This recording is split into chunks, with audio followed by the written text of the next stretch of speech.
Good morning, students. Today we are going to discuss our topic district administration. हमारे एक district में पूरे जिला में एक सबसे बड़ा एग्जीक्यूटिव ऑफिसर होता है जिसे हम कहते हैं डिस्ट्रिक्ट मजिस्ट्रेट या हम कहें डीएम। डिस्ट्रिक्ट मजिस्ट्रेट को ही हम डिस्ट्रिक्ट कलेक्टर भी कहते हैं और उसी को हम डिस्ट्रिक्ट कमिश्नर भी कहते हैं। District collector and district commissioner.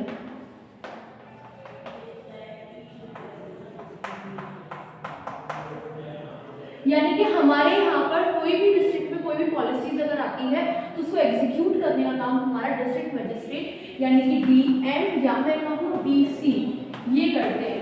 अब ये अकेले तो सारी चीजें नहीं कर सकते, तो इनके पहले तो मेन आर्म्स क्या है। अगर हम बात करें इनके 3 आर्म्स होते हैं जिसमें पहला हमारा आता है लॉ एंड ऑर्डर, यानी कि कोई भी लॉ एंड ऑर्डर बनाए गए हैं तो उसको मेंटेन करना है।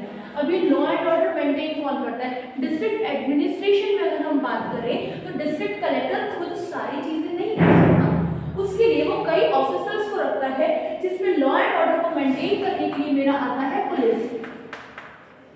पुलिस की बात की जाए तो पुलिस क्या करती है हमारे डिस्ट्रिक्ट में, उनके एरिया में सारे लोग सेफ फील करें ये रिस्पॉन्सिबल होती है।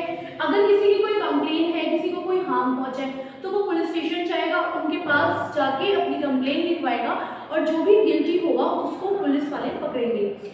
नेक्स्ट अगर पॉइंट की बात की जाए तो यहाँ पर जो भी हमारा गिल्टी होता है, क्रिमिनल होता है, उसको डिस्ट्रिक्ट मजिस्ट्रेट के द्वारा जो भी सजा दी जाती है उसके बाद वो जेल में रहता है उस टाइम पीरियड के लिए जितना टाइम पीरियड की उसकी सजा होती है।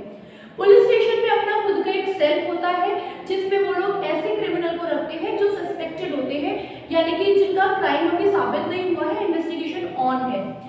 नेक्स्ट अगर बात की जाए तो जितने भी हमारे मेले वगैरह लगते हैं यानी कि फेयर्स हो गए, बाजार हो गए, तो इन सब में एंट्री और एग्जिट पे ध्यान देना ताकि हमारे कोई ऐसा इंसान ना आ जाए जो हमारी कुछ गलत एक्टिविटी वहां पर चल रही हो।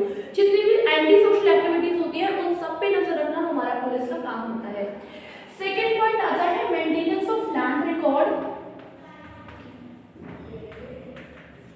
Maintenance of land record and revenue collection.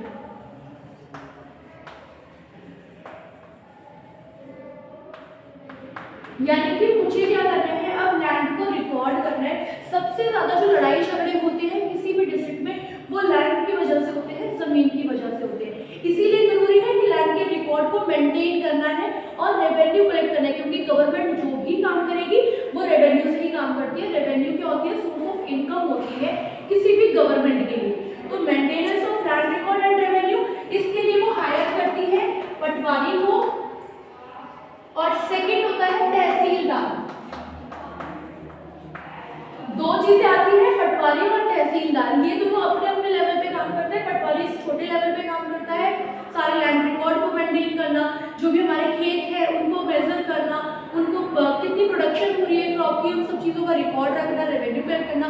फिर ये पटवारी रिपोर्ट करता है तहसीलदार को, तहसीलदार चेक करता है कि पटवारी ठीक से काम कर रहा है या नहीं कर रहा है। साथ ही साथ तहसीलदार जो है फिर वो रिपोर्ट करता है हमारे डिस्ट्रिक्ट मजिस्ट्रेट को यानी कि डिस्ट्रिक्ट कलेक्टर को कि ढंग से काम हुआ है या नहीं हुआ है। इसके अलावा तहसीलदार अपने एरिया में जो भी अगर कोई जमीन को लेकर लड़ाई झगड़ा हुआ है तो ये उसकी भी बात सुनता है और जो भी पटवारी ने रिकॉर्ड मेंटेन किया होता है उसी के बेसिस पे तहसीलदार डिसीजन लेता है। थर्ड पॉइंट मेरा यहाँ पर आता है सिविक एमिनिटीज। सिविक का मतलब हो गया नागरिक और एमिनिटीज का मतलब हो गया सुविधाएं।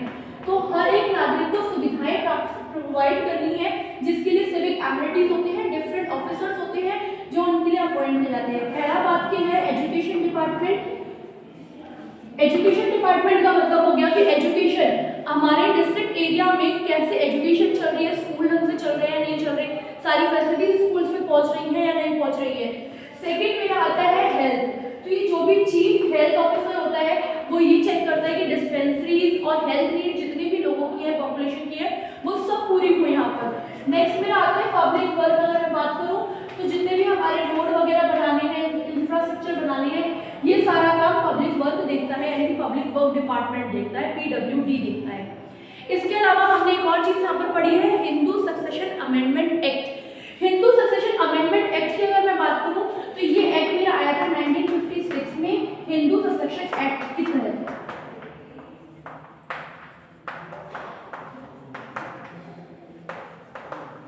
ये एक्ट आया था मेरा हिंदू सक्सेशन एक्ट, जिसके अंदर 2005 में कुछ चेंजेस किए गए, जिसके बाद ये हो गया अमेंडमेंट। अमेंडमेंट का मतलब होता है चेंज। तो ये अमेंडमेंट एक्ट आया 2005 में, जिसने मुझे क्या बोला कि एक बेटा और एक बेटी दोनों को ही इक्वल राइट मिलेंगे पापा की प्रॉपर्टी में, यानी कि अगर फादर मदर की प्रॉपर्टी है, पेरेंट्स की जो भी प्रॉपर्टी है, दोनों को इक्वल शेयर होना चाहिए। सेकंड फीचर इसका क्या कह रहा है कि अगर बेटी की शादी हुई हो या नहीं हुई हो, लेकिन उसका हिस्सा बेटे के बराबर ही देखा जाएगा, बेटे के बराबर ही रखा जाएगा।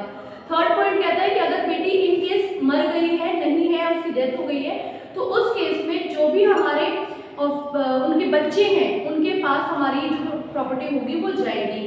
डिस्ट्रिक्ट एडमिनिस्ट्रेशन में हमने सिर्फ इतना ही पढ़ा था। ये सिर्फ एक रिवीजन वीडियो है, एक शॉर्ट वीडियो है।